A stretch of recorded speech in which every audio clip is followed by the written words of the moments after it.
একের পর এক ভাঙনে বিপন্ন কপিলমুনি আশ্রমের অস্তিত্ব। প্রায় একের পর এক প্রাকৃতিক দুর্যোগে ভাঙনে বিধ্বস্ত গঙ্গাসাগরের কপিলমুনি আশ্রমের সামনের সাগর পার। এবার পূর্ণিমার কোটালে সাগরের উত্তাল ঢেউয়ের জেরে নতুন করে ভাঙছে কপিলমুনি আশ্রমের সামনে থেকে 1 থেকে 4 নম্বর স্নানঘাট।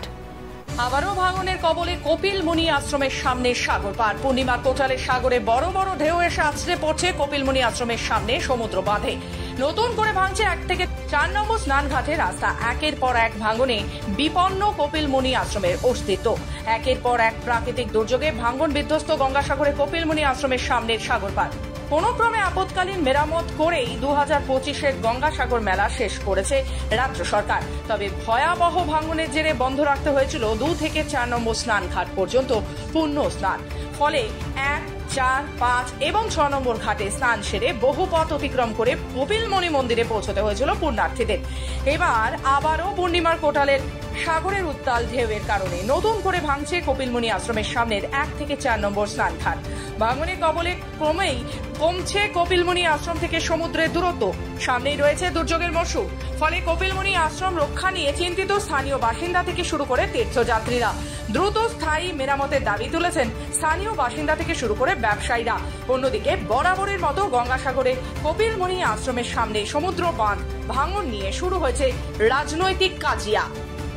এটা তো হয় প্রতি বছর, এবছর একটু বেশি দেখা যাচ্ছে আগে থেকে। এত তাড়াতাড়ি হয় না যদিও, তবে পূর্ণিমার কোটাল ছিল বলে প্রচণ্ড জল বাড়া বা সমুদ্র তো অনেকটা পরিমাণ জলের তলায় চলে গেছে। এটা আতঙ্ক তো অবশ্যই আছি, কারণ আমরা তো সব নদী তীরবর্তী দোকানদার। জায়গা ছোট হয়ে গেলে দোকান অনেক সমুদ্রে পড়ে যাচ্ছে। এটাকে একটা স্থায়ী নদী বাঁধ তৈরি হলে সবারই উপকার হয়, তীর্থযাত্রী থেকে দোকানদার, স্থানীয় মানুষ, পর্যটন, কপিলমুনি মন্দির। এইভাবে হয়তো চলতে থাকলে আগামী কয়েক বছরের মধ্যে কপিলমুনি মন্দিরও জলের তলায় চলে যেতে পারে। নদী বর্ষাকাল আসলে তো নদী বাঁধ ভাঙবে অটোমেটিকলি। আর আমার মূল বক্তব্য হচ্ছে, যারাই পুজোর সময়, সাগর মেলার সময় মন্দিরের টাকা তোলে, বা রাজ্য হোক বা কেন্দ্র হোক, সবাই যদি সহযোগিতার নদী বাঁধটা তৈরি করে, তাহলে কপিলমুনিও রক্ষা হবে, আর আমরা সাগরদ্বীপবাসী হিসেবে আমরাও থাকতে পারবো। নাহলে আমাদেরও যেতে হবে আর কপিলমুনিকেও বিদায় নিতে হবে। এই বছর তো কাজ হচ্ছে, অস্থায়ীভাবে তো কাজ হয়, গঙ্গাসাগর মেলা চলাকালীন কাজ হয়। তো আমরা একটাই বলবো যে আমরা তো এখানে জীবন জীবিকা করি, সারা বছর থাকি, সাধারণ পরিবার ও বহু মানুষ এখানে থাকে, বসবাস করে। তারা খুব আতঙ্কের মধ্যে দিয়ে যায়, বিশেষ করে জুলাই আগস্ট মাসে। জুন জুলাই আগস্ট, এই যে 3 মাস বর্ষাকাল, এই বর্ষাকালে সমুদ্রের জল বা বিভিন্ন প্রতি বছরের নিম্নচাপ, এই নিম্নচাপের জন্য এখানকার যে উপকূলবর্তী মানুষ প্রচণ্ড আতঙ্কের ভিতরে থাকে। আমরাও আতঙ্কের ভিতরে রয়েছি। তাই কেন্দ্রীয় সরকার এবং রাজ্য সরকারকে দৃষ্টি আকর্ষণ করছি, আপনারা যাতে পার্মানেন্টভাবে এই সমস্যার সমাধান করা যায় সেইটুকু করবেন, অস্থায়ীভাবে না করে পাকাপাকিভাবে পার্মানেন্টভাবে আপনারা একটু ব্যবস্থা গ্রহণ করুন। একটা নিত্য দৈনন্দিনের খবরের মতন হয়ে গেছে। এই রাজ্য সরকার এই মেলার আগে একটা করে পাইলট প্রজেক্ট আনছে, কোটি কোটি টাকা আসছে, আর তৃণমূলের নেতাদের পকেট ভরে আছে, কিন্তু বাস্তবে স্থায়ী বা কংক্রিটের বাঁধের কোনো ব্যবস্থা করা হয়নি।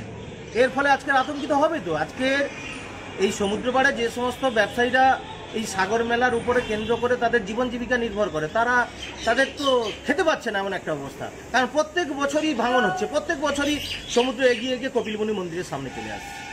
এর একমাত্র সলিউশন এই তৃণমূল সরকার করতে পারবে না, একমাত্র ভারতীয় জনতা পার্টি যদি আসে তবেই সম্ভব।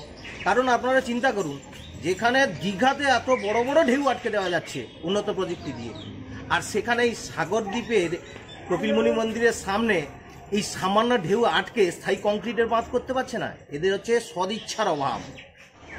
দেখুন, সাগর দ্বীপে যে কতগুলো মৌলিক সমস্যা আছে, তার মধ্যে অন্যতম সমস্যা হচ্ছে আমাদের অস্তিত্ব বিপন্নকারী ভাঙন।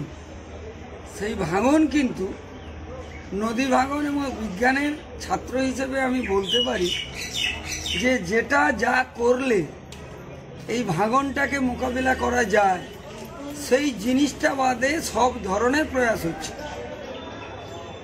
সবাই কিন্তু বোঝেন যে কিভাবে ভাঙনটা রুখতে হবে। কিন্তু এই ভাঙনের একটা জায়গা থেকে মুনাফা নেওয়ার উদ্দেশ্যে ভাঙনটাকে আমরা জিয়ে রেখেছি এবং সেই ব্যবস্থাগুলো আমরা পরপর করছি। তার প্রকৃষ্ট উদাহরণ এবারে মানে আমাদের এর আগে সাগর মেলার আগে আমরা কিন্তু এই ধরনের একটা টেন্ডার দেখলাম এবং সেখানে কাজ হলো, কোটি কোটি টাকা তছনছ হলো। গতবারে যে সিস্টেম সেটাও গেল এবং জলোচ্ছ্বাস হবে, পূর্ণিমা হবে, এ তো প্রাকৃতিক নিয়মের সৃষ্টি। কিন্তু আমরা সেই জায়গায় সেই অনুধাবন করতে চাইছি না, আমরা জানি কিন্তু ওটা করব না। এই হচ্ছে, এখানে আমরা কাজ করে যাব, কাজটা চিরস্থায়িত্বের দিকে লক্ষ্য না করে আমরা কিন্তু কাজই করে যাব।